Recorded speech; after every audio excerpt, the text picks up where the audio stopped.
Hello mga abnoy! Ayan, taas ko na yung pa ako kasi ngayong araw ay magkakwentuhan lang po tayo. Ayan, nagkakwentuhan tayo ngayon at ako lang pala magkukwento. Makikinig lang kayo. Ayan, stay put lang kayo dyan. Dahil ang pag-uusapan natin ngayong araw ay mga ugali ng mga babae na di maintindihan ninyong mga lalaki sa chat. Oo, kung may jowa ka, makaka-relate ka dito. Kung wala, makaka-relate ka pa din. Panoorin mo lang to.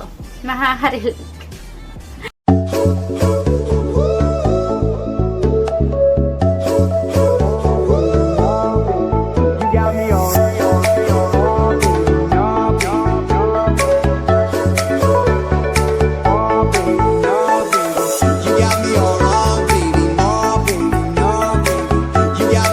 So, simulan natin sa pinakauna. Yung nagpapakwento siya about sa ex mo. Oh no! Tapos, bigla siyang magagalit at magsiselos. Huh? It's a trap, guys. Ha? Trap. Trap yan, trap. Ayan, yari ka kasi pag nagkwento ka, mag-aaway kayo. Naghahanap ng away yan eh. Tapos sasabihin niya, doon ka na sa kanya, magsama kayong dalawa. Oo, magsama kayo. Oh no!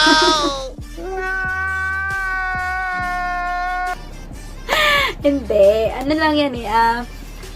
Syempre, diba? Wag mo naman kasi simulan dun sa kwento na ang happy nyo, yung mga stories nyo, yung mga ginagawa nyo, mga suyuan nyo.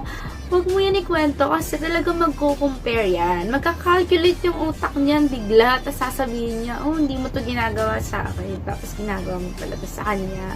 So, bakit di mo ginagawa sa akin? Mga ganon. Pero hindi, abnoy talaga mga babae. Kaya kung ako sa'yo, huwag ka na magkwento. Ha? Sabihin mo lang, okay naman kami. Ganon. Huwag ka magkwento. Para okay. And so, sa pangalawa na tayo. Pangalawa. Yung smile. Yung smile, nako. Tapos, di ka nakakausapin. Oh no! Alam mo kasi, kapag yan nag-chat sa'yo, ang babae pa nag-chat sa'yo ng smiley, katulad nito, alam mo, may nagawa ka. Kaya kung ako sa'yo, magbabackread agad ako. Backread ka, boy! Ito, sinasabi ko sa'yo. Hindi man ikipag-usap sa'yo na maayos hanggat di ka aware sa nagawa mo. Na hindi mo alam na nagawa mo.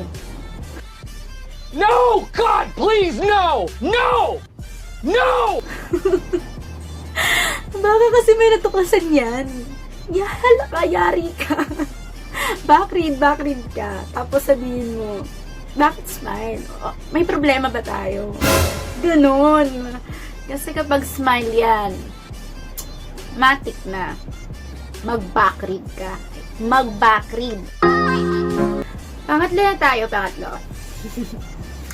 Yung chat na okay lang. Okay lang talaga. Pero tipid makipag-usap. Okay lang, tapos wala nang next. Sinasabi ko sa'yo, di yan okay. Kung ano man yan nagawa mo, nako, ngayon pa lang itigil mo na yan. Kasi, hindi yan okay sa kanya. Sabihin mo na hindi mo nang gagawin. Sige ka, baka mamaya biglang hindi ka na talaga kausapin niya. Hindi, pero yung mga girls pa sinabi nila talaga hindi okay. Kabaliktaran talaga po yan. Okay lang, hindi sila okay. Ewan ko ba, bakit ba kasi hindi nila natin diretso na hindi tayo okay? No? Naisip niyo ba minsan yun? Ako lang nakaisip. Do it! Just do it! Pang-apat tayo. Yung reply o chat sa'yo na K. Ayan. Kapag yung babae nag-chat sa'yo ng K, pag ganito naka-exe yung reply sa'yo, galit yan. Opo, galit po yan. May simula ka na manuyo. Oh no! Kahit di mo alam yung ginawa mo o nagawa mo, magsuyo ka na. Manuyo ka na. eh. Wala kang magagawa. Pag jowa-jowa ka pa kasi. Jowa-jowa pa, yan. Pero hindi po, galit po yan kapag may galit yan. Ito yung panglima natin. Sikat na sikat to kasi kahit po hindi babae, kahit kayo mismo, ginagawa nyo to. Ayan, silent treatment.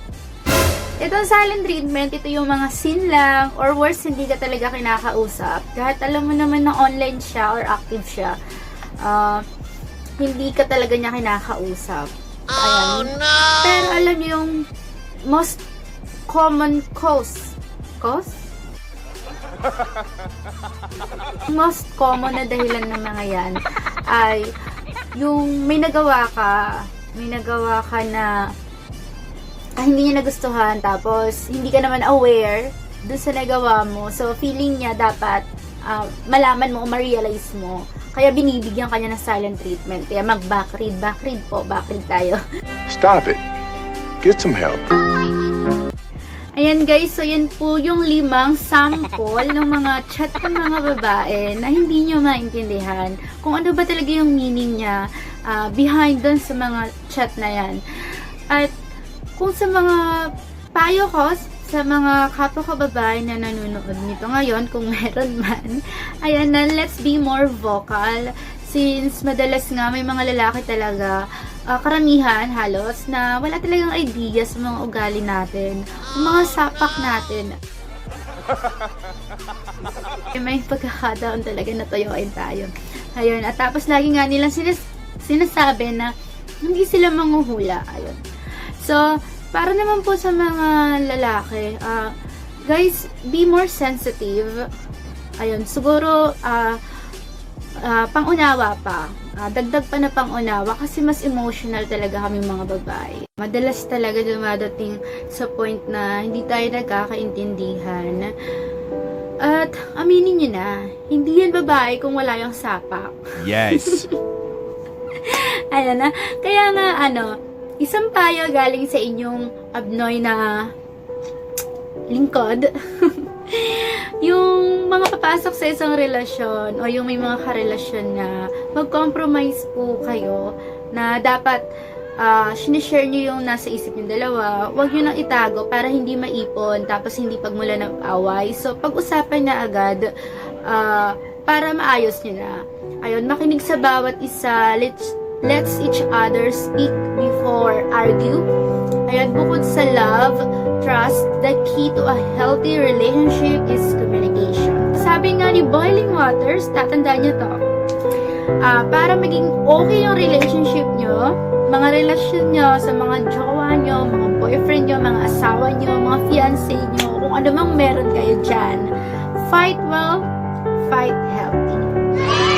Ayan, napakaganda pong payo yan. At ayun nga, naging love guru pa nga. Ano ba? Dapat kabno yan lang to. Pero ayun, sana paano may napulot ko yung aral sa akin ngayong araw. Kasi gumagawa pa ako ng bagong pakulo sa aking vlog, sa aking mga bagong content. Kaya pagpasensyahan nyo na muna to. Ayan. Pero ayun nga mga abnoy, magpapaalam na ako. At dahil MECQ na ngayon, huwag niyong kakayumutang ingat!